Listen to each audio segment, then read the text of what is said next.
કોણ દબાવે છે?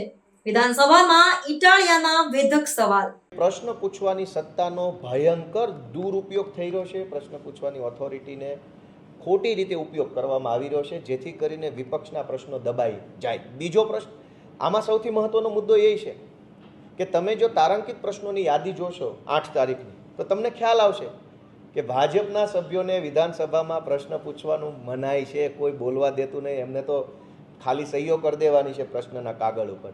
એટલી હદે દબાયેલા. કોઈ ધારાસભ્ય પોતાની મરજીથી પ્રશ્ન પૂછી શકતો નથી. શું કામ? આજના જ પહેલામાં જોશો તો ભુજના ધારાસભ્યના કોલમમાં બનાસકાંઠાના પ્રશ્નો છે, બનાસકાંઠાના ધારાસભ્યના કોલમમાં ભાવનગરના પ્રશ્નો છે. એનો અર્થ એ થયો કે આ પ્રશ્ન ધારાસભ્ય નથી પૂછ્યો, પાર્ટી ઓફિસથી બધું લખીને સહીઓ લઈ લીધેલી છે.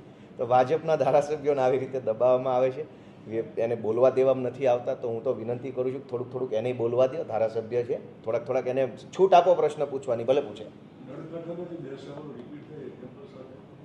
એ છે આજના તારાંકિત પ્રશ્નોની યાદી તો બધા મીડિયા મિત્રોને મળી છે, એમાં હશે જ. મેં પ્રશ્ન નંબર બોલી ગયો 7 અને લગભગ 12 જ છે, મારી ભૂલ ન થતી. 7 અને 12 નંબરનો પ્રશ્ન એક સરખો છે. ગોપાલ ઇટાલિયાનો પ્રશ્ન કોઈ અન્ય સભ્યએ પૂછ્યો, મને નથી ખબર કોણે પૂછ્યો, પણ મારો રિજેક્ટ થઈ ગયો. એવું લખાઈને આવ્યું કે રૂલ ઓફ રિપીટેશન, એટલે કે આનું પુનરાવર્તન થઈ રહ્યું છે, એટલે ગોપાલનો રિજેક્ટ.